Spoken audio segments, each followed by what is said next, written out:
دعا کرو کہ ظہور امام ہو جائے، یہ روز روز کا قصہ تمام ہو جائے، دعا کرو دعا کرو دعا کرو۔ ظاہر یہ بربادی دنیا کی جو ہے یہ انسانیت کی بربادی ہے، اور ایسی جنگ ہوگی اور ملک اس طرح آپس میں جو بڑے بڑے ملک ہیں اس طرح لڑ پڑیں گے کہ ایک دوسرے کو ماریں گے، اور لاشیں اتنی صحراؤں میں آبادیوں میں پڑی ہوں گی کہ اگر کوئی راستہ بھی چلنا چاہے گا تو اسے راستہ نہیں ملے گا، بلکہ اس کو لاشوں پر سے گزر کر آگے بڑھنا ہوگا، اس لیے کہ کوئی جگہ ایسی نہیں ہوگی کہ جہاں پر لاشیں بکھری پڑی نہ ہوں۔ دنیا تباہی کے دہانے پر پہنچ جائے گی، سائنسدانوں کی ساری ایجادیں ختم ہو چکی ہوں گی، اور وہ سب ترقیاں اونچی اونچی عمارتیں ان کی تباہ ہو چکی ہوں گی۔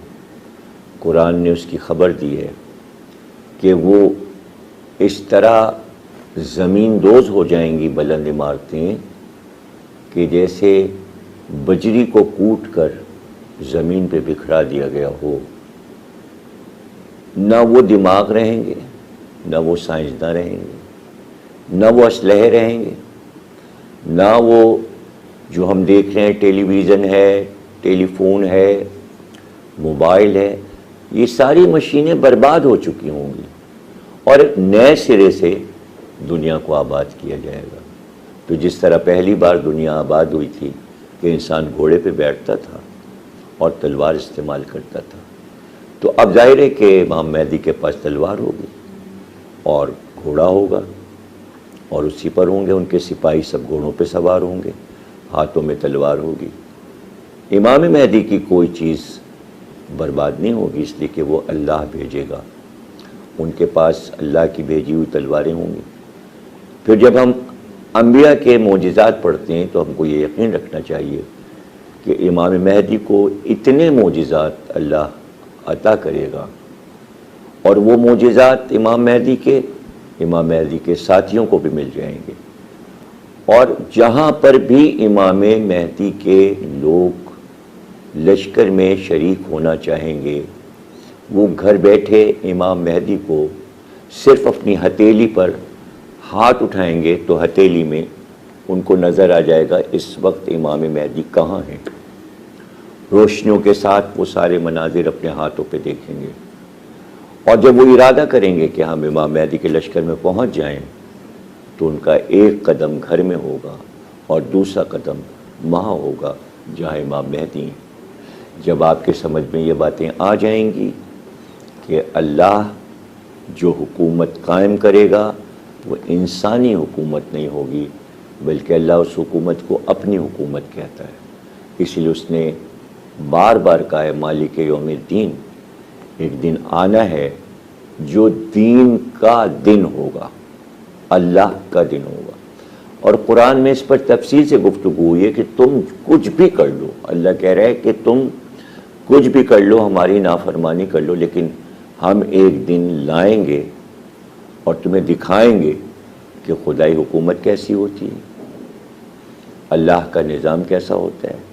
ہم نے جو یہ قرآن تمہارے اوپر اتارا تھا اسی لیے اتارا تھا کہ اگر تم ہمارے احکامات کو مان لیتے تو آج تم وہ مسلمان نہ ہوتے جو نظر آ رہے ہو، بلکہ تم قرآن پہ عمل کرتے اور تم ایک ایک آیت پر عمل کرتے، تم پیغمبر کا ہر کہا مانتے، تو آج مسلمان اس طرح تباہ نہ ہوتے۔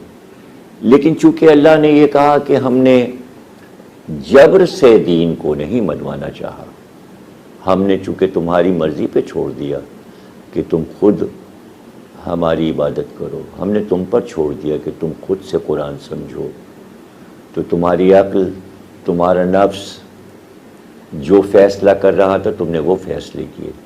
لیکن اب جب امام مہدی آ جائیں گے تو تم نہ اپنے روح، نہ اپنے نفس، نہ اپنے دل، نہ اپنے دماغ کے مالک رہو گے، اس لیے کہ غدیر خم میں رسول اللہ نے پوچھا تھا کہ میں تمہارے نفسوں سے اولا ہوں؟ تو سب نے کہا تھا بے شک. زبان سے تو کہا تھا کہ ہمارے نفس یعنی ہماری رائے، ہماری سوچ، ہماری فکر سے آپ افضل ہیں، آپ کی بات اوپر ہے. کہا تو لیکن مانا نہیں. لیکن اب اللہ خود منوائے گا،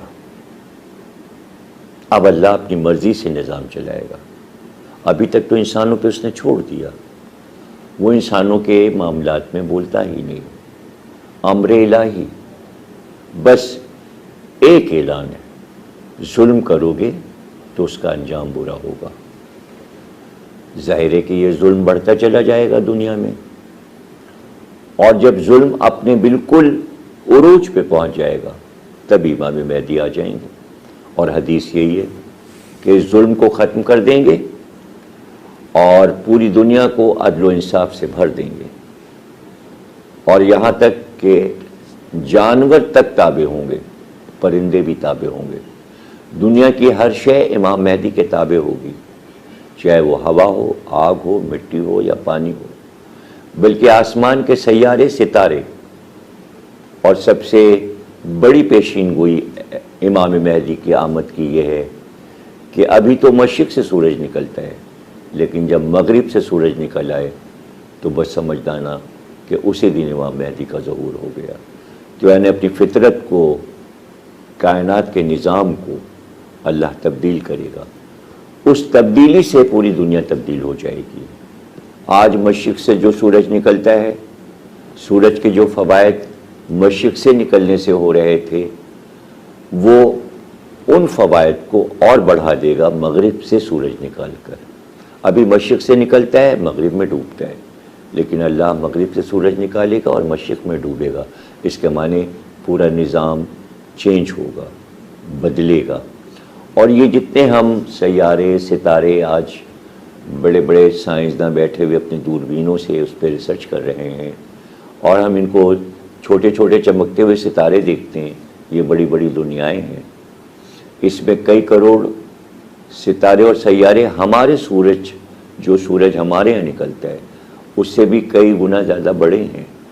وہاں بھی آبادیاں ہیں، وہاں بھی اللہ کی مخلوق رہتی ہے، لیکن اب تک سائنس ان لوگوں سے رابطہ نہیں کر سکی ہے. امام مہدی کا رابطہ ان تمام دنیاؤں سے ہو جائے گا.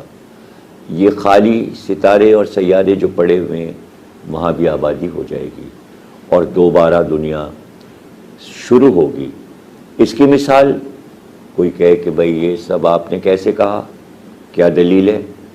بھئی لکھا ہوا ہے اس لیے ہم کہہ رہے ہیں، بتایا ہے رسول اللہ نے اس لیے ہم بتا رہے ہیں.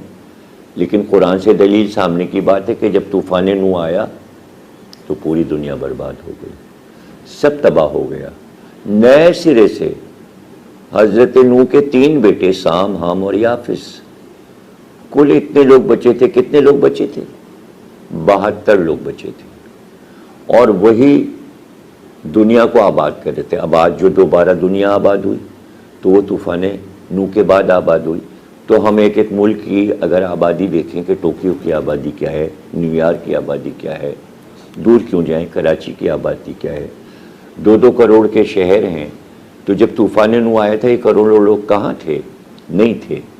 تو اسی طرح جب طوفان نوح کے بعد دنیا آباد ہو سکتی ہے تو امام مہدی کے سامنے دنیا دوبارہ آباد ہوگی، اور وہ دنیا عدل و انصاف اور اللہ پہ یقین اور اللہ کے فرما بردار بندوں کی ہوگی.